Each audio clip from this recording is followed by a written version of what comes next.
예수님께서 부활하신 이후 40일 동안 이 땅 가운데 머무십니다. 예수님께서 40일을 머무시면서 하나님 나라의 일을 보이시고 이야기하시다가 하늘로 승천하시는데요. 사도행전 1장 3절에서 4절 말씀 함께 읽겠습니다. 시작.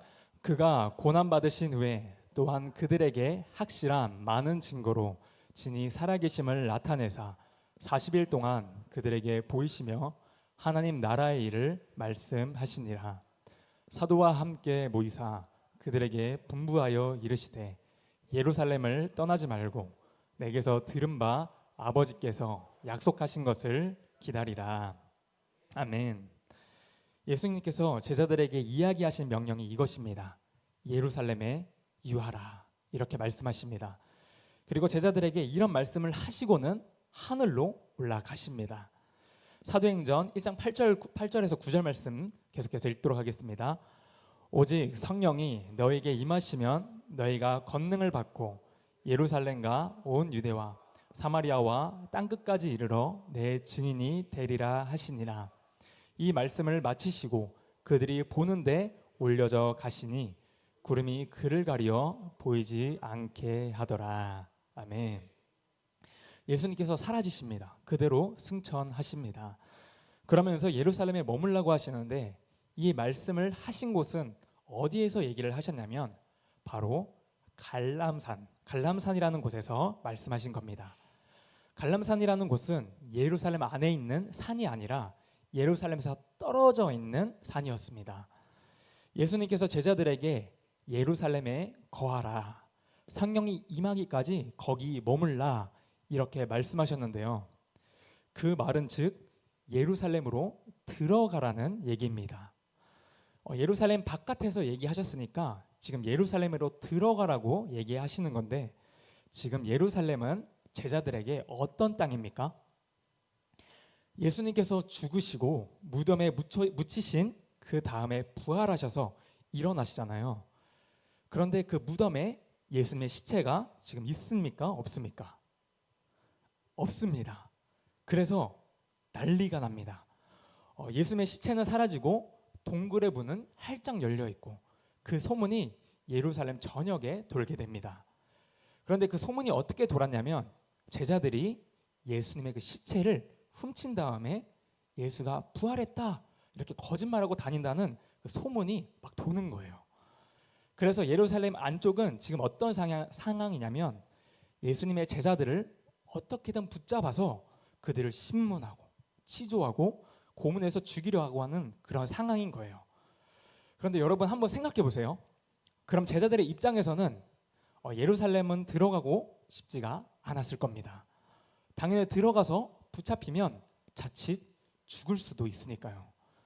그래서 예루살렘은 지금 제자들에게 어떤 땅이냐면요, 부담되는 땅, 들어가고 싶지 않은 땅, 그리고 비전이 없어 보이고 소망이 없는 땅, 복음을 전하려고 하고 싶지 않은 땅이 바로 예루살렘입니다.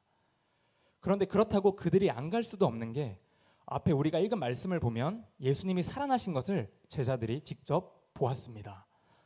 만약 예수님이 살아나지 않으셨거나 설령 살아나셨어도 살아난 것을 안 봤으면 모르겠는데 이미 예수님이 살아나신 것을 그들의 눈으로 직접 보았습니다.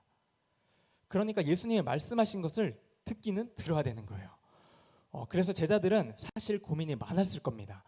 이러지도 저러지도 못하는 상황이 된 것이죠. 예수님이 분명 말씀하신 거라 따르긴 따라야겠는데 괜히 예루살렘에 들어갔다가 목숨이 위험해질 수도 있는 그런 상황인 겁니다. 그래서 나온 대안이 예루살렘 안에 있는 바로 마가의 다락방에 숨어 지내게 됩니다. 그래서 그들이 거기서 할 수 있는 게 뭐밖에 없었다고 봐도 무방하냐면요, 바로 뭐 했습니까? 그들이 모여서 기도, 맞습니다. 기도밖에 할 수 있는 게 없었던 것입니다. 심지어 이들은 예수님께서 성령을 기다리라고 하셨는데 성령이 어떠한 존재인지도 알지 못했습니다. 그리고 지금 이들이 어떤 상태였는지를 이 숫자가 대변해 주는데요. 사도행전 1장 15절 말씀을 함께 읽겠습니다. 시작. 모인 무리의 수가 약 120명이나 되더라. 그때 베드로가 그 형제들 가운데 일어서서 이르되 몇 명이 된대요? 120명. 120명이나 되더라. 120명만 놓고 보면 숫자가 되게 많은 것 같지만 사실 이 숫자는 굉장히 적은 숫자입니다. 왜냐하면 고린도전서 15장 6절에 보게 되면 예수님이 부활하신 것을 몇 사람에게 보이셨냐면 무려 500여 형제에게 보이셨습니다. 우리 고린도전서 15장 6절 말씀 함께 읽겠습니다. 시작. 그 후에 500여 형제에게 일시에 보이셨나니 그 중에 지금까지 대다수는 살아있고 어떤 사람은 잠들었으며. 아멘. 여기서 자세히 보시면 500여 형제 자매에게 보이신 것이 아니라 500여 형제에게 보이셨다 말합니다. 그러니까 실제로 예수님이 부활한 것을 목격한 사람들은 500명보다 훨씬 더 많다는 겁니다. 네, 그런데 지금 몇 명이 모여 있다고요? 마가의 다락방에 120명. 네, 500명이 이렇게 훨씬 넘게 있었는데 현재 마가의 다락방에는 120명밖에 없다는 겁니다. 그렇다면 나머지는 다 어디 갔을까요? 어디 갔을 것 같아요? 무서워서 다 도망간 겁니다. 네, 이런 배경에서 오늘 하나님의 놀라운 이야기, 스토리가 시작됩니다. 이 무섭고 두려워서 그 무리 가운데 함께 있지 못했던 제자들, 그리고 120명밖에 남지 않았던 그들이 기도할 때에 놀라운 역사가 일어나게 됩니다. 그런데 그 놀라운 역사가 일어난 후에 이들의 행동이 더 놀랍습니다. 현재 제자들의 상황을 보시면요, 예루살렘이 부담되기 때문에 이들은 지금 마가의 다락방에 숨어 있습니다. 그런데 오늘 우리가 읽은 이 본문을 보게 되면 특별히 그들이 나갔다라는 직접적인 말은 없지만 이들이 분명 마가의 다락방에 안에 있다가 지금 바깥에 나가서 다른 사람들에게 지금 뭐 하고 있습니까? 복음을 전하고 있는 걸 우리가 알 수 있습니다. 장소의 변화, 바로 장면의 변화가 있습니다. 예루살렘에서 꽁꽁 숨어 지내던 제자들이 지금 나가서 담대히 복음을 전하고 있습니다. 그럼 될까요, 안 될까요? 안 됩니다. 지금 나가면 잡히거나 물매를 맞거나 자칫 죽을 수도 있는 위험에 놓이게 됩니다. 그런데 지금 제자들은 나가서 복음을 전하고 있습니다. 어떻게 이럴 수가 있을까요? 왜 이런 일이 일어났습니까? 저를 따라 고백하겠습니다. 성령이 임하셨기 때문이다. 네, 한 번 더 고백하겠습니다. 성령이 임하셨기 때문이다. 네, 할렐루야. 네, 바로 성령이 임하셨기 때문입니다. 성령이 임하시기 전에 이들의 모습은 굉장히 소극적인 모습이었습니다. 그런데 성령이 임하신 이후에 이들의 삶이 변하고 행동이 변하고 생각과 말이 바뀌게 된 것이죠. 여러분, 이거를 좀 더 쉽게 말씀드리면 인생이란 뭐와 같냐면 성령님이 임하시기 전에는 제자들이 바라보던 예루살렘과도 같다는 겁니다. 이 세상에 많은 사람들 중에 이렇게 고백하는 사람들이 있습니다. 내가 지금 인생 살아가는데 정말 죽지 못해 살아갑니다. 그렇다면 혹시 여러분들의 삶은 어떠십니까? 어떤 사람들은 자기의 인생이 마치 예루살렘과 같다고, 너무 힘들고 도망가고 싶고 가고 싶지 않다고 말합니다. 어떤 분들에게는 직장이 그렇고요, 어떤 분들에게는 어떤 관계적인 문제가 그럴 수 있습니다. 또 자녀를 바라볼 때, 또 배우자를 바라볼 때, 우리 부모님을 바라볼 때 예루살렘과 같이 소망을 잃어버린 그런 상황일 수도 있는 것이죠. 인생의 여러 가지 고통스러운 일에서도 그렇게 느낄 수가 있습니다. 우리도 인생을 살다 보면 마치 예루살렘과 같을 수 있다는 겁니다. 비전이 없고 소망이 없는 그런 영역이 나타난다는 겁니다. 그럼 왜 이런 일이 일어나는 것이냐? 그렇다면 원인이 무엇이냐 묻는다면 그것은 바로 하나님과의 교통이 끊겨 있는 상태이기 때문에 그렇습니다. 마치 이 코드선이 뽑혀 있는 상태인 것이죠. 인간의 인생이 그걸 그렇게 경험한다는 겁니다. 하나님과 영적인 코드선이 뽑혀 있는 거예요. 지금 우리가 보는 게 뭡니까? 앞에 있는 게 뭐예요? 텔레비전입니다. 그런데 우리 인생이 마치 이런 텔레비전과도 같다는 겁니다. 내 인생이 텔레비전이어서 화면에 이것저것 재밌는 것들이 나와서 내 인생에 이렇게 알록달록 여러 화면과 불이 켜졌으면 좋겠는데 내 인생에는 지금 아무런 화면이 나오질 않는 겁니다. 그럼 어떻게 하시겠어요? 제가 어렸을 때 보던 텔레비전은 브라운관 텔레비전이었습니다. 어떤 건 안테나 선이 달려있는 그런 TV도 있었습니다. 그래서 텔레비전이 잘 안 나오면 막 이렇게 두들겨도 보고 안테나 선도 한번 만져보고 또 리모컨을 가지고 막 이것저것 눌러보기도 했습니다. 그런데도 안 켜지는 거예요. TV가 안 켜집니다. 왜 안 켜졌을까요? 왜 안 켜졌을 것 같아요? 네, 전원이 연결되어 있지 않았기 때문입니다. 코드선이 꽂혀 있지 않기 때문입니다. 그래서 뭐라고 얘기하냐면은 코드선을 꽂아야 한다는 겁니다. 콘센트가 뽑혀 있는데 TV가 나올 리가 있을까요? 네, 나올 리가 없습니다. 당연히 켜질 리가 없습니다. 그러니까 우리 인간이라는 존재 자체가 하나님으로부터 언제를 짓는 그 순간 어떤 상태에 놓이게 되냐면요, 마치 플러그가 뽑혀 있는 상태, 콘센트가 뽑혀 있는 상태와 같다는 거예요. 우린 노력합니다. 내 인생의 텔레비전을 켜려고 막 두들겨도 보고 안테나 선도 맞춰보고 별의별 노력을 다 합니다. 그런데 이 플러그가 꽂혀 있지 않는 한 그 수고는 모두 헛된 수고가 된다는 것이죠. 그럼 우리가 어떻게 하면 이 코드선을 연결할 수 있을까요? 바로 성령이 임하시면, 바로 성령이 임하시는 것이 바로 연결이 되는 것입니다. 내 삶에 뽑혔던 그 코드선을 다시 꼽는 게 뭐라고요? 성령이 임하시는 것입니다. 성령님이 임하시면 제대로 연결이 됩니다.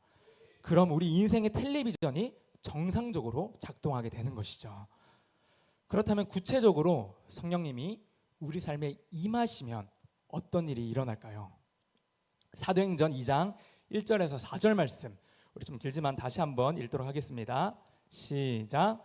오순절 날이 이미 이름에 그들이 다 같이 한 곳에 모였더니 호련히 하늘로부터 급하고 강한 바람 같은 소리가 있어 그들이 앉은 온 집에 가득하며 마치 불의 혀처럼 갈라지는 것들이 그들에게 보여 각 사람 위에 하나씩 임하여 있더니 그들이 다 성령의 충만함을 받고 성령이 말하게 하심을 따라 다른 언어들로 말하기를 시작하니라. 아멘.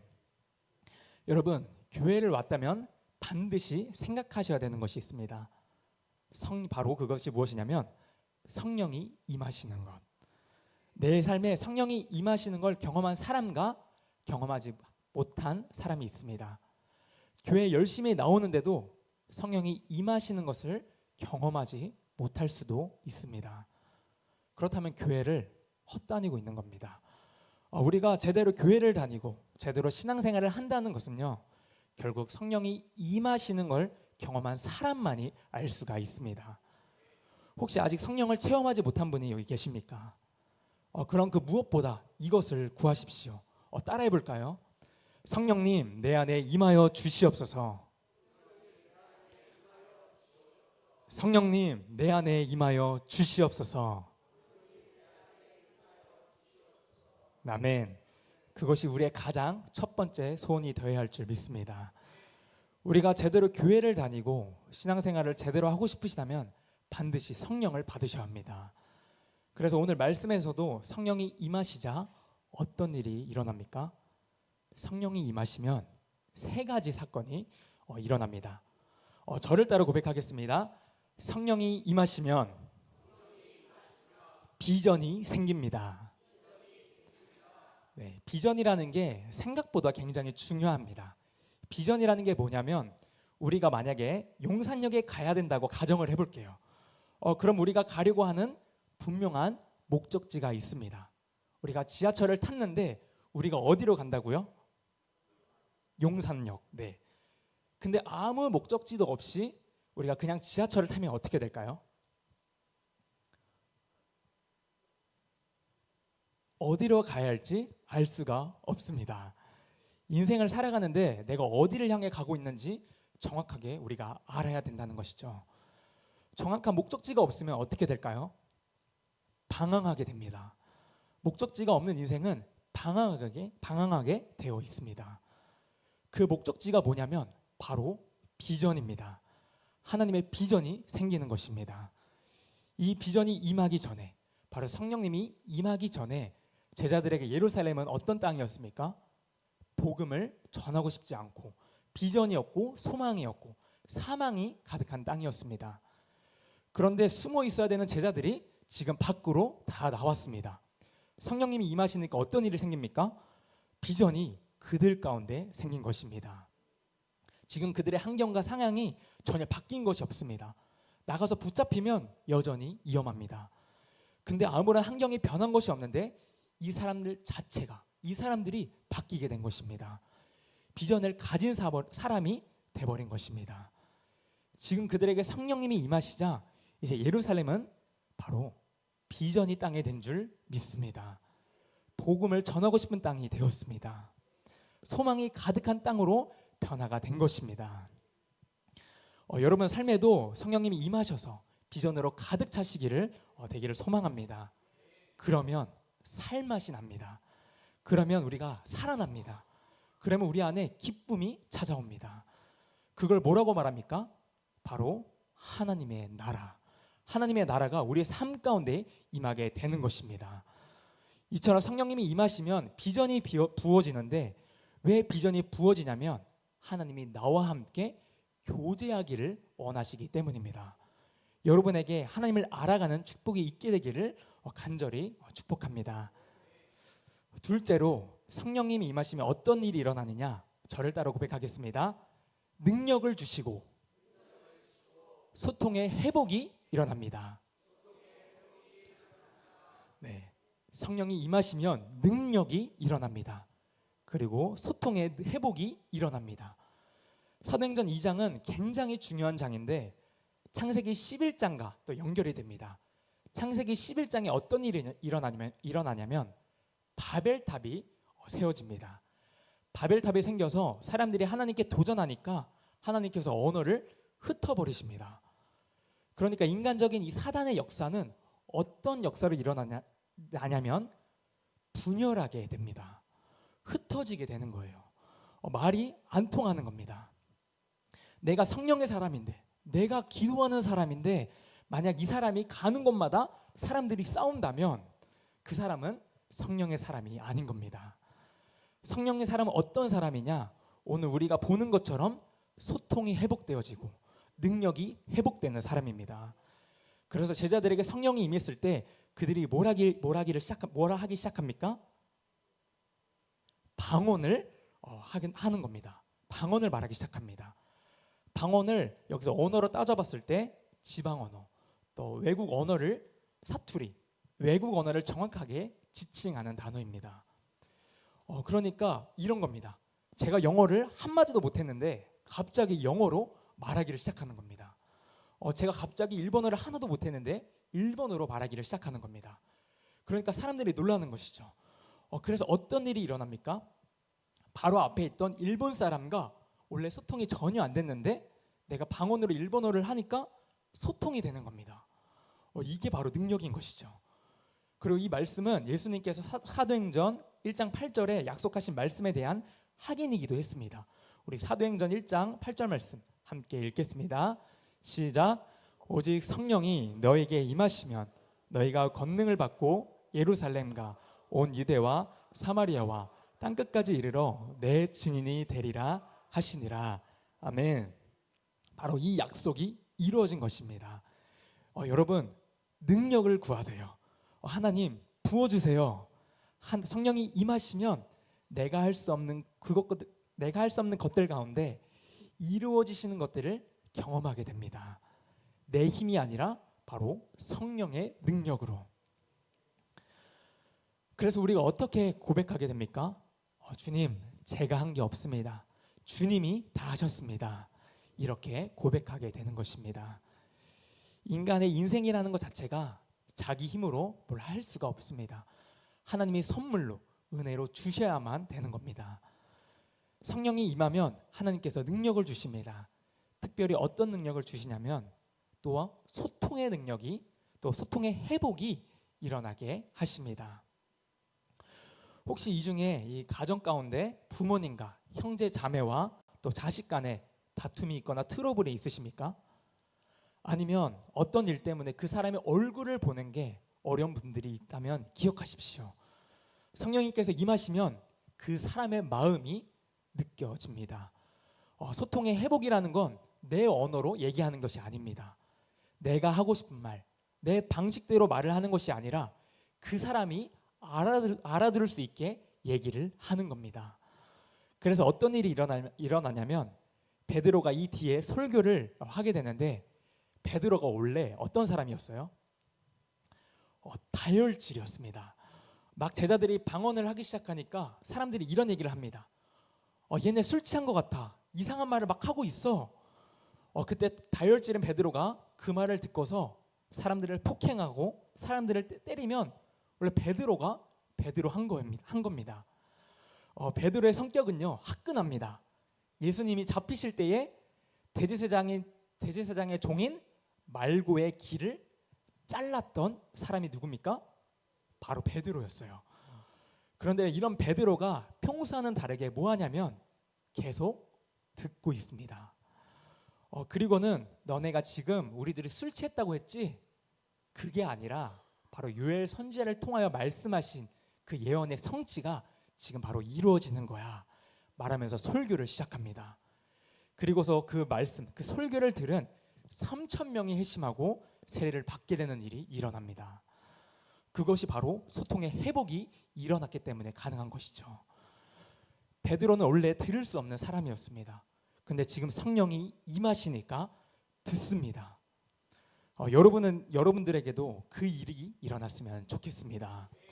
여러분에게도 소중한 그 사람, 우리가 때때로 가족은 너무 소중하다고 얘기하지만 가족끼리 소통이 단절될 때가 많습니다. 이 소통의 회복은 어디에 있는가? 바로 성령님이 임하시면 일어납니다. 여러분 주변에 있는 사람들과 소통이 회복되기를 원하십니까? 기도해서 우리가 성령을 받으시면 상대방의 그 마음이 느껴지는 역사가 일어납니다. 그게 바로 능력입니다. 자, 여기서 다시 정리하면 성령이 임하시면 첫 번째 뭐가 임합니까? 비전이 임합니다. 둘째로 뭐가 임합니까? 능력을 주시고 소통의 회복이 일어납니다. 자, 마지막 세 번째는 그 모든 것을 통해 복음을 전하게 하십니다. 우리 함께 따라해 볼까요? 복음을 전하게 하십니다. 네, 성령님이 임하셔서 소통의 회복이 일어나고 능력을 왜 주시는가? 바로 복음을 전하게 하시려고. 네, 성령님이 임하시면 예수님을 전하고 싶어집니다. 우리가 어떤 식당을 갔는데 정말 어느 식당을 갔는데 맛을 봤더니 그 음식이 너무 맛있는 거예요. 그런 그 맛있는 음식을 먹으면 누가 가장 먼저 생각나십니까? 저는 가장 사랑하는 저희 아내가 제일 생각납니다. 사진 찍어서 여보 여기 왔는데 너무 맛있더라. 우리 다음에 와서 같이 먹자. 이렇게 항상 이야기를 나누곤 하는데요. 우리가 이런 생각을 다들 하시지 않으세요?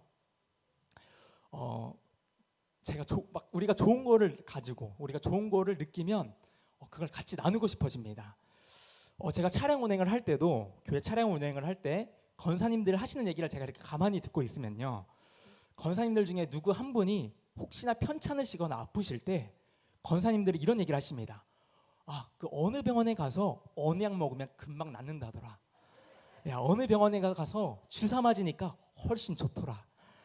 어느 병원이 잘하더라. 막 이런 정보들을 서로 공유하시는 것을 들을 수가 있습니다. 이처럼 내가 먼저 맛보고 경험해서 좋았던 것들은요, 주변 사람들에게 나눠주고 싶은 마음이 누구나 다 있습니다. 여러분, 예수님을 믿는 그 믿음의 사람들이 성령이 임하시고 난 이후에 그 삶이 회복되고 살아나는 것을 경험하게 되면요, 어떻게 얘기할 수밖에 없냐면요, 인생의 문제에 대한 답이 바로 빨간 약이라는 것을 깨닫게 됩니다. 그 빨간 약이 무엇입니까? 바로 예수님의 십자가, 바로 보혈의 능력입니다. 그것이 바로 만병통치약입니다. 내 삶이 우울하고 괴롭고 미래가 없어 보이고 인생이 마치 예루살렘처럼 죽음이 앞에 있는 것 같다 할지라도 빨간 약을 바르면, 예수님의 보혈을 덧입으면 치유가 일어납니다. 하나님이 우리에게 이미 약을 주셨습니다. 어떤 약을 주셨습니까? 바로 구약과 신약. 네, 이걸 먹으면 회복이 됩니다. 그래서 여러분들에게 질문하겠습니다. 성도님들은 살아나셨습니까? 그 맛을 본 사람은 전도할 수밖에 없다는 겁니다.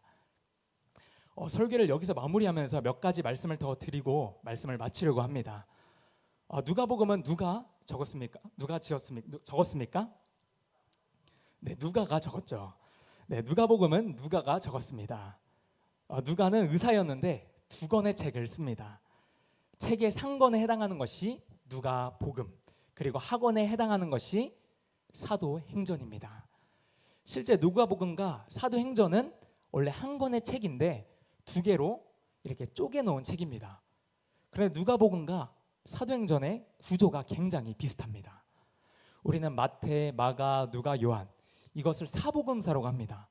다른 복음서에서는 그 복음서의 끝이 어디에서 끝나냐면 모두 다 갈릴리 바다에서 끝이 납니다. 다른 복음서 3개 모두 갈릴리 바다에서 종결합니다. 그런데 누가복음은 어디서 끝나냐면요, 어디서 끝난지 아십니까? 바로 예루살렘에서 끝납니다. 누가복음만 유일하게 예루살렘에서 끝이 나요. 근데 누가복음만 예루살렘에 끝이 나는데, 그렇다면 사도행전은 어디서부터 시작이 될까요? 예루살렘. 네, 2개가 이렇게 서로 연결되어 있습니다. 이렇게 보면은 누가복음에는 예수님께서 세례를 받으시는데, 세례를 받으실 때 성령이 비둘기 같이 임하십니다. 예수님이 세례를 언제 받으시죠? 누가복음 초반 부분에 그 내용이 나옵니다.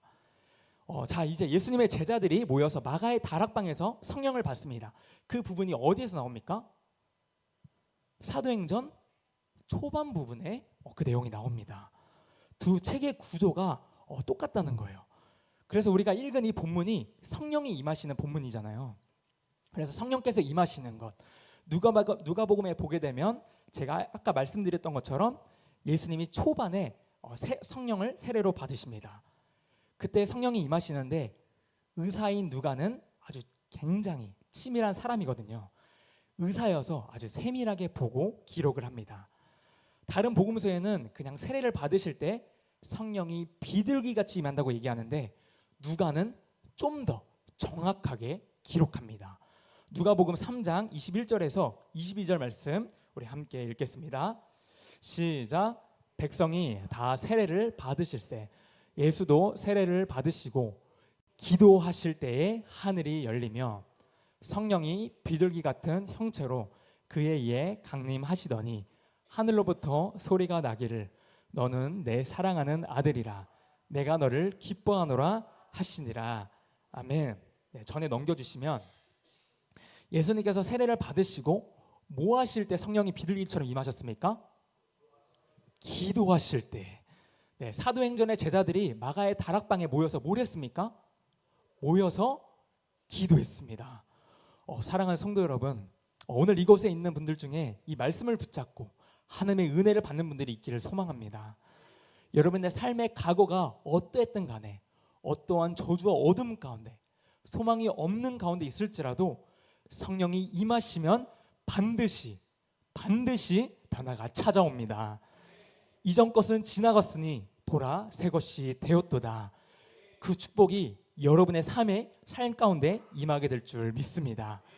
성령이 임하시면 놀라운 일들이 일어납니다. 켜지지 않았던 우리의 삶의 텔레비전이 켜지는 겁니다. 여러분들의 삶에도 성령의 임재로 인해 새로운 시작이 있게 되기를 바랍니다. 그러려면 우리에게 성령이 임하시면 되는데, 성령이 언제 임하십니까? 바로 어떨 때요? 기도할 때 임하십니다. 오늘 120명의 예수님의 제자들이 모여서 기도할 때 성령이 임하십니다. 예수님도 세례 받으신 후 기도하실 때 하늘이 열리고 성령이 임하셨다 말합니다. 성령 받기를 원하십니까? 성령 충만하기를 원하십니까? 그럼 반드시 기도하셔야 됩니다. 기도해야 성령 받습니다. 기도해야 성령 충만을 받습니다. 우리가 기도할 때 성령님이 임하시는데 성령님이 임하시면 우리가 하나님과 연결되게 됩니다. 우리가 주님과 붙어 있게 됩니다. 마치 TV에 코드선이 뽑혀 있다가 꽂으면 TV가 정상 작동되듯이 성령님이 우리에게 임하시면 하나님께서 우리의 삶을 그때부터 이끌어 가시고 복이 되게 하십니다. 성령의 임재를 사모하십시오. 성령이 임하시면 우리의 삶에 비전이 생깁니다. 성령이 임하시면 우리의 삶에 능력을 주시고 소통의 회복이 일어나게 하십니다. 그리고 그 모든 것을 통해 복음을 증거하게 하십니다. 담대히 복음을 전하게 하십니다.